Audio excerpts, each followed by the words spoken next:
प्रणाम। नवनिर्मित श्रीकृष्ण प्रणामी मन्दिर को उद्घाटन समारोहमा उपस्थित गुरुजी श्री मोहन प्रसाद मंगलधाम अनि अन्य गुरुवर उपस्थित कालिम्पोङका विधायक साथी रुदेन सादा, सभासदगण, कालिम्पोङ म्युनिसिपालिटीका चेयरपर्सन भाइ रवि, भाइस चेयरपर्सन अनि अन्य यस समारोहमा उपस्थित सबै धर्मका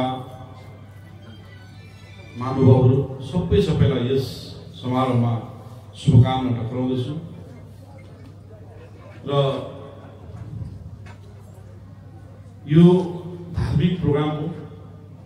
धर्मकै कुरा गरेर जानुपर्छ जस्तो मलाई लाग्छ। हामी राजनीतिक क्षेत्रको व्यक्ति हो, बोल्दाखेरि कोही बेला राजनीतिक कुरा पसिहाल्छ, तर म प्रयास गर्छु राजनीतिदेखि टाढै भएर दुई तीन शब्द बोल्ने। अनि म अलिक रिलिजियस पनि छु, सानैदेखिको रिलिजियसमा बिलिभ पनि गर्छु। त्यो मेरो अब घरले मलाई मामाले सिकाएको संस्कार हो। रिलिजियसमा यति साह्रो स्ट्रेन्थ ताकत छ र त्यो ताकत लिएर अगाडि बढ्यो भने धेरै कुरो सम्भव छ। अहिले हाम्रो गुरुजीहरूलाई तपाईहरुले देख्नुहुँदैछ र उहाँहरूले जुन सेक्रिफाइस गरेको छ आफ्नो जुन यो एक बारको जुनीलाई, जुनी एकै बार पाउँछ नि त हेर्नुहोस्। र हामी उहाँहरू र हामीमा धेरै फरक छ। उहाँहरूले यो जुनीलाई धर्म र धर्म प्रसारमा मात्रै लाउनु भएको छ र हामीलाई हाम्रो जुनी हामी भिन्दै प्रकारले हामीले लिएको छौँ। र धर्म किन प्रसार हुनुपर्छ भनेपछि अहिलेको स्थितिमा धर्म एकदमै झन् नितान्त आवश्यकता भइरहेको छ। अहिले चाहिँ र अहिले झन् बेसी हामी धर्म प्रचारमा लाग्नुपर्छ, जुनै पनि धर्म होस्। किनभने कुनै पनि धर्मले चाहिँ नराम्रो बाटोमा नजा भन्दैन नि त। सबै धर्मले राम्रै काम गर, राम्रै बाटोमा जा, झुट नबोल भनेरै भन्छ।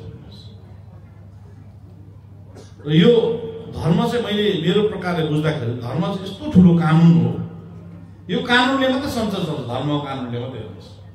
काहीँ न काहीँ हामीले के गर्नु जाँदाखेरि नापाप लाग्छ, डर भोग्छ नि। यसले मात्रै संसार चलेको छ हेर्नुहोस्। पुलिसको कानुनले, कोर्टको कानुनले, त्यो एउटा एडमिनिस्ट्रेसन सेक्सनमा मान्छेको त्यो फियर डर देखाएर हुन्छ। धर्मको चाहिँ हामी काहीँ न काहीँ डर बोक्छौँ हेर्नुहोस्। र त्यसले गर्दाखेरि चाहिँ यो संसार स्मूथली चलिरहेको छ। पाप गर्नुदेखि पाप गर्नु हुँदैन भन्छ नि हामीले। र यो थट प्रोसेसले गर्दाखेरि चाहिँ यो संसार राम्रोसँगले चलिरहेको छ।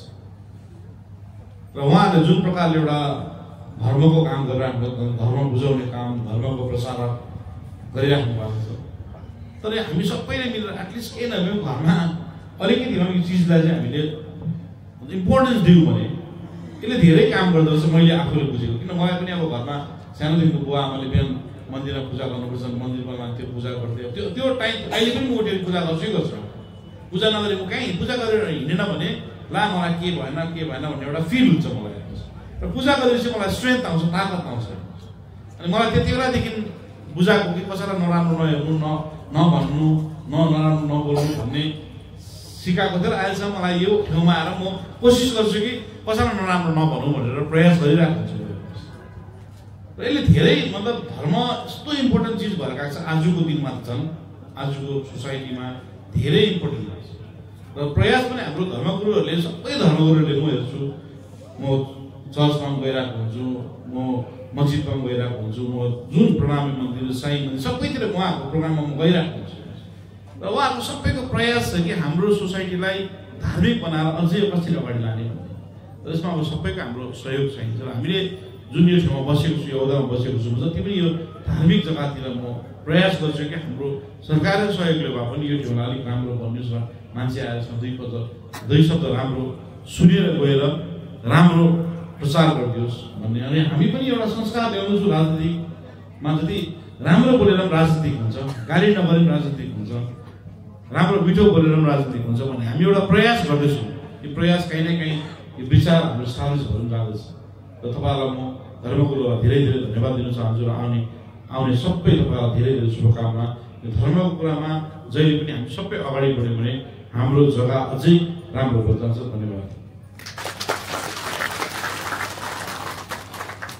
र माननीय प्रमुख कार्यपालक समाजका मुख्य अतिथि महोदयलाई परम पूज्य गुरुजीको बाहुलीबाट सल उडाएर सम्मान गर्दै गर्दै साथमा धर्मसभाको अध्यक्ष श्रीमान उदय कुमार कुमाईज्यूको बाहुलीबाट उहाँलाई सम्मान पत्र प्रदान गरिरहनु भएको छ र हजुरहरूको चरणमा म प्रणाम गर्दै गर्दै तीनजना समाजसेवी इन्जिनियर साहब हाम्रा गोविन्द महाराज अनि महेन्द्र अधिकारीजीलाई प्रमुख कार्यपाल आजको मुख्य अतिथिको बाहुली साथै गुरुजीको बाहुलीबाट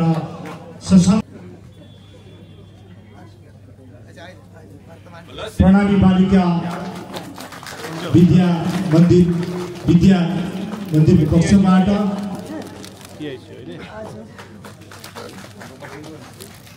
सम्मान गरिरहनु छ। सबैले ताली बजाएर उहाँलाई हौसला प्रदान गरिदिनु आग्रह गर्दै गर्दै विशेष हाम्रा प्रणामी बालिका विद्या मन्दिरका नानीहरूको तर्फबाट आजको मुख्य अतिथिको र 13 तारिक बिहानदेखि लिएर 2 बजीसम्म यो कार्यक्रम गरेर कार्यक्रमको समापन हामीले गर्ने हो। त्यस पछाडि मङ्गलधाममा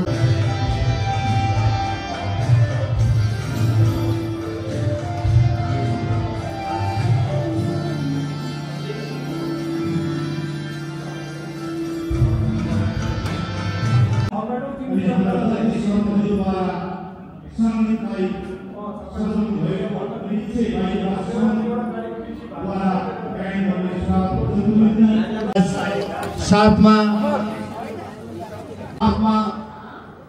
प्रमुख केन्द्रीय समितिका सचिव गुरुआमा अर्का विशिष्ट अतिथि महोदय मोहन प्रियचार्यजी महाराजजीलाई पनि बाइजु राजसङ्घको पक्षबाट खदा अर्पण गरिदिनु आग्रह गर्दै यसरी आज हाम्रो निमन्त्रणलाई स्वीकार यसरी हाम्रा धर्मसभा श्रीकृष्ण प्रणामी धर्मसभाका अध्यक्ष महोदय एकदम हाम्रो गुरुजीको आशीर्वाद ज्यूलाई बुके दिएर सम्मान गरिदिनु।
महाराजको यस पावन भूमिमा अगाडि उद्घाटनको लागि गइदिनु आग्रह गर्छु। यसरी नै उहाँको साथमा हाम्रा माननीय विधायक महोदय कालिम्पोङ श्री उदय लेप्चा आज हामी समक्ष विशिष्ट अतिथिहरूको उपस्थित हुनुहुन्छ। उहाँ पनि अगाडि उद्घाटनको लागि गइरहनु भएको छ। त्यसरी नै हाम्रा माननीय नगर प्रशासक श्रीमान रवि प्रधानजी पनि हाम्रा प्रमुख कार्यपालकका साथमा उहाँहरू ग्रामीणको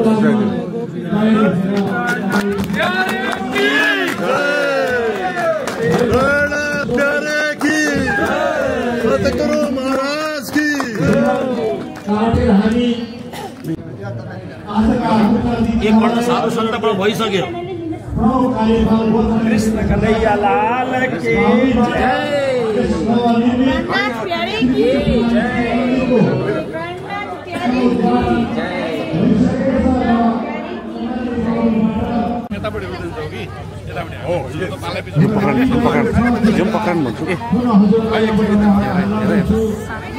कृपया सबैजना उहाँहरूको स्वागतको लागि तयारी भएर बसिदिन आग्रह गर्दछु। जति पनि हाम्रा मङ्गल सेवा सङ्घका स्वयंसेवक साथीहरू हजुरहरूको पनि जरुरी नरहेको खण्डमा केवल स्वागत क्षण भरिको लागि हजुरहरू कृपया यहाँ माथि आइदिन आग्रह गर्दै गर्दै हामीले अहिलेसम्म प्रतीक्षा साँचेका र हाम्रा पूज्य गुरुजी श्री 108 मङ्गलदासजी महाराजको यस तपस्भूमिमा परम पूज्य गुरुजी श्री 108 मोहन प्रियाचार्यजी महाराज श्रीकृष्ण प्रणामी धर्मसभा मङ्गलधाम कालिम्पोङको निमन्त्रणालाई स्वीकार गर्दै आजका मुख्य अतिथि महोदय श्रीमान अनित थापा प्रमुख कार्यबल गोर्खाल्यान्ड क्षेत्रीय प्रशासनको आगमन भइसकेको छ र हजुरहरू उहाँको स्वागतको लागि सबैजना उठिदिनु हुन आग्रह गर्दै गर्दै हाम्रा आदरणीय